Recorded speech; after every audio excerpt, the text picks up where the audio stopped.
Hello नमस्ते सम्पूर्णमा म सिमराईको तर्फबाट मेरो नेक्स्ट ब्लगमा हजुरहरू सबैलाई स्वागत गर्न चाहन्छु र आशा गर्दैछु तपाईँहरू सबैजना सन्चै हुनुहुन्छ होला है। र आज चाहिँ म एकदमै खुसी छु र किनकि म कहीँ गइरहेको छु अहिले है।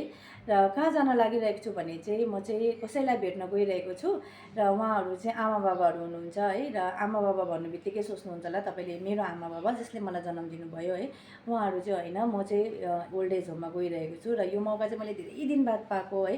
र यो चाहिँ मैले एउटा संस्थाबाट पाएको छु र तपाईँहरूले पनि पुरा ब्लग हेर्नुभयो भने चाहिँ है आज हामीले ओल्ड एज होममा जति पनि आमा बाबाहरू हुनुहुन्छ है उहाँहरूसँग कसरी समय हामीले बिताउने छौँ र उहाँहरूको सोच विचार कस्तो छ होइन, कसरी जीवनहरू उहाँले बिताइरहनु भएको छ भन्ने चिजहरू देख्न सक्नुहुन्छ। र तपाईँहरू पनि गएर भिजिट गर्नु सक्नुहुन्छ। त्यो एड्रेसहरू पनि म तपाईँहरूलाई भन्न सक्छु किनभने सिलिगुडीभित्रमै छ है, बेसी टाढो पनि छैन। र पुरा ब्लग हेर्नु होला म सँगसँगै। र अहिले चाहिँ हामी फाइनल्ली आश्रम पनि आइपुगेका छौँ है।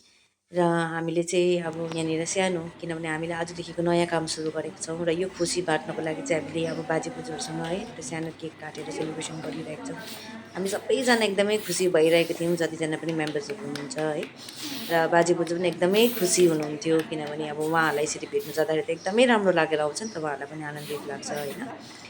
र त्यसको बादमा अब हामीले केही सानो सामानहरू लगेको थियौँ है, हामीले दिइरहेको थियौँ। यहाँ बिचरा बोजू चाहिँ अलिकति दुःखी भइरहनु भएको थियो होइन। अब आफ्नो नानीहरूले है हुँदा पनि अब आफ्नो बाउ आमालाई यसरी टाढो राख्छ है, एकदमै दुःखको चिज हो। हाम्रो समाजमा यो कुराहरू चाहिँ एकदमै याद गर्नुपर्ने चिज हो होइन।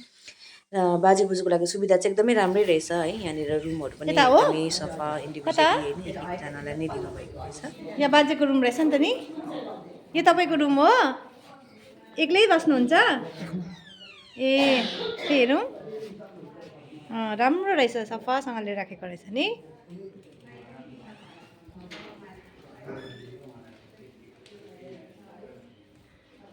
यहाँ बोजूहरूको रुम पकाएको रहेछ ए। यहाँ बाजे चाहिँ बिमारी हुनुहुँदो रहेछ नि त।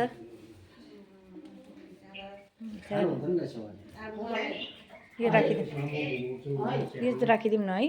ए बिचरा यहाँ बाजेको चाहिँ अवस्था। बाबा यो तपाईँको सामान राखिदिएको छु ल यहाँनिर ल। कहिलेदेखिको यस्तो भएको उहाँको अवस्था? होइन ठिकै छ। सेवा संस्थाबाट है जति पनि हामी सदस्यहरू आएका छौँ आज। अनि एउटा यहाँ वृद्ध आश्रम छ जहाँ देवीडङ्गामा है। र आजदेखि चाहिँ हामीले यो संस्थालाई सुरु गरेका छौँ। र आज चाहिँ नेपालीको है पहिलो वर्ष पनि भएको कारणले र हामी सबैजनाको होइन एउटा नयाँ सोच नयाँ विचारहरू लिएर चाहिँ है र समाजमा हामीले केही राम्रो काम गरौँ भन्ने हाम्रो धारणाले चाहिँ होइन आज चाहिँ हामीले यहाँनिर आमा बाबाको आशीर्वादलाई लिएर चाहिँ है यो काम सुरु गर्दैछौँ होइन। र हाम्रो धेरैजना मेम्बर्सहरू हुनुहुन्छ जो विदेशमा बसेर है उहाँहरूले पनि सहयोग गर्नुभएको छ र उहाँहरूलाई पनि हामीले यहाँबाट सम्झिरहेको छौँ है। र आज चाहिँ हामीले पहिलोपल्ट अब यहाँनिर यो देवीडङ्गा भन्ने एरियामा चाहिँ है यहाँ चाहिँ वृद्ध आश्रम छ र वृद्ध आश्रममा चाहिँ जतिजना पनि हाम्रो बाजे बोजूहरू हुनुहुन्छ है आमा बाबाहरू हुनुहुन्छ होइन उहाँहरूको आशीर्वाद लिएर चाहिँ हामीले संस्थालाई अगाडि बढाउने हामीले सोचेका छौँ है। र यहाँको इन्चार्ज चाहिँ है अङ्कल हुनुहुँदो रहेछ होइन। यो संस्थाको बारेमा अलिकति भनिदिनुहोस् न तपाईँ। के सोध्नुहुन्छ भन्नु? हजुर मतलब यो कहिलेदेखि चाहिँ यो स्थापना भएको यो संस्था? यो 2007देखि 2007देखि। अहिले चाहिँ बाजे बोजूहरू कतिजना जस्तो हुनुहुन्छ? अहिले सबैजना बाजे बोजूहरू सबै मिलाएर तपाईँको 9जना छौँ। 9जना है हजुर। अनि यहाँनिर जति पनि अब खानापिना है यो जति पनि दैनिक यो जीवन उसको लागि चाहिँ कसरी तपाईँले साफसफाइ कसरी गर्नुभएको छ मतलब त्यो अलिकति भनिदिनुहोस् न। संस्थाले नै मतलब कुन चाहिँ संस्था? साई सभा? हाम्रो साई संस्थाले, साई सेवा संस्थाले नै सबै सेवा गर्छन्। अच्छा, साई संस्थाले नै सबै कुरा हेर्नुहुन्छ र तपाईँहरूलाई यस्तो अहिले केही पनि असुविधा चाहिँ छैन खानुपिना बस्नुको है केही पनि छैन। अनि डक्टरहरू पनि आउँछ भनेर भन्नुहुँदै थियो है। एकदमै आनन्दित हुनुहुन्छ है, शान्तिमै छ सबैजना होइन। र अरूहरू जतिजना पनि हामी जस्तै है जति आउनेलाई के भन्नु चाहनुहुन्छ अलिकति एड्रेसहरू बताइदिनुहोस् न। सिलगढी चम्पासरी कोलाबारी भन्नु पऱ्यो। कोलाबारी यो पर्टिकुलर एरियाको नाम कोलाबारी।